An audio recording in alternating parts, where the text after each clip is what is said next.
Everyone, Hello everyone, I'm Cecil. and I'm Jay. Okay, we're gonna start talking about yung kung saan kami nag-start nagkakilala. O, sana nga yun? Tapos kung paano kami nagkakilala. Oh, yun. Oo, okay. Guys, nag-start to sa isang bahay ng friend namin. Okay. And then, dahil sa kantahan kami nagkakilala. Yan, Uy, kantahan. kasi ang galing niya Oh, kumanta. siya rin. Galing siya kumanta. Yeah. Bali, ano lang eh, hindi kami in-introduce to each other. Hindi kami pinakilala. Parang, yun lang. Oo. Kaming dalawa lang ang na gumawa ng way para magkakilala. Yeah, tama. The first time na nagkita kami, nag-meet kami doon sa isang party like that na pero hindi pa kami nagkakilala noon. Nagka-pakiramdaman pa sa kanta pa lang kami nagkakilala. Kasi akala ko nun, siya, may asawa. So, alam mo naman, pagka may asawa, back off. And suplado raw ako nung time na yun. Hindi siya ngumingiti. Ngumingiti. Pero sabi ko, uy, ang galing kumanta nun.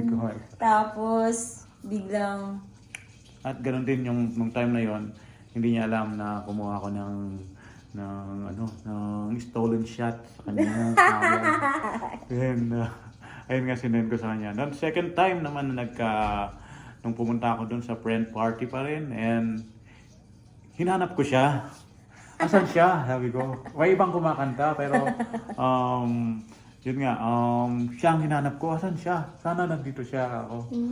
Mga ilang oras din bago dumating. Ayan, dumating siya. Uy, yes.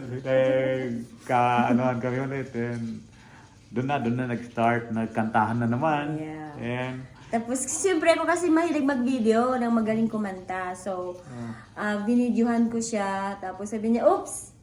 May video. Yeah. Tapos yun, gumanti siya. Binidyohan niya rin ako. Sabi ko, sige, send mo sa akin yung video kasi bawal na ni-post sa social media. Ako lang karapatan mag-post ng video. Doon ko nakuha yung messenger niya. Kasi paano ko ma-send sa kanya yung video record ko na kumakanta siya, kung hindi ko naman malalaman yung doon ko hiningi yung messenger niya, then binigay naman niya, and then sinend ko na. And sabi ko, biniro ko pa, nakuha ko na messenger mo.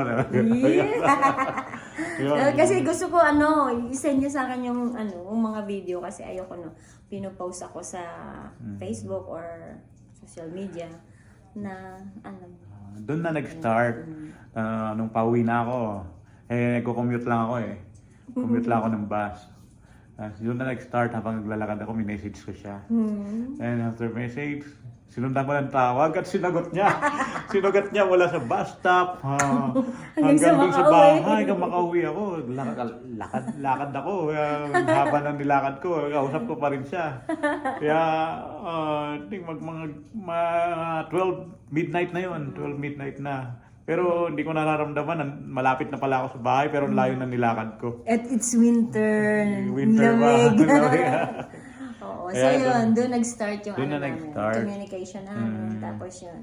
Mga December 25 yun. Oo. It's like a gift, Christmas gift. Christmas gift, Pasko. So hindi naman namin hinihiling, hindi ko naman hinihiling, pero it's like, yun. God gave a way na para magkakilala kami. Yeah. Doon na kami nagkakilala. Then, ayun, doon na, nag-start na nagkapalagayan na ng loob, chat everyday, hanggang inaabot na kami ng madaling araw sa video call, hanggang napipikit ka na, ayaw. Una pinapatay namin. Ngayon, nung nagkakapalagay na wala nang patayan, nilalagay na lang yung hanggang humihilik na. Kung sino na matulog, siya na yung yung huli matulog siya na mag-off ng phone. So, grabe yung namin. It started with a video call, chat, every morning. Parang may nasasanay ka na, good morning! Tapos yun. So, yun, you're gonna be with us with this journey. Share namin sa inyo yung namin. We have some videos, pictures. na share sa inyo kung paano nag-start at saka kung paano hanggang kailan yung ano na Lahat love po yan. team. Lahat ng mga video na gagawa namin, i-share namin sa Facebook, sa mga social media. Makikita nyo kung paano namin kayo pakiligin. Yeah. Na lahat. Kasi parang kaming mahilig sa Na- social media, sa picture, sa video. Doon na nakita nyo na yung before, yung nag-Don Solweta na siya. Ganun, di ba? So, At marami pa. we're gonna make a video for you guys para Ma-inspire lalo ma-inspire kayo. hindi pa yon kasi ito yon. Hindi kayo maniwala. I'm older. He's younger. He's younger than me. Pero napagkakamalan ako ngayon. 60. Because before I thought he is 60. He is 60 years old. Sabi ko, mas matanda sa akin to. Tapos nung nalaman ko pala mas matanda ako. Pero it's okay. Age doesn't Pero matter. it doesn't matter. Wala namang problema yan sa age. Basta importante, masaya kami. And ito, mahal namin ang isa't isa. Kaya, nandito na kami ngayon. Lagi nyo na kami makikita sa vlog namin. Yes. Diba? Sobrang sweet kaya nito. Nakakahawa. O siya, sige. Okay. Stay tuned sa upcoming mga videos namin. Thank you. Bye.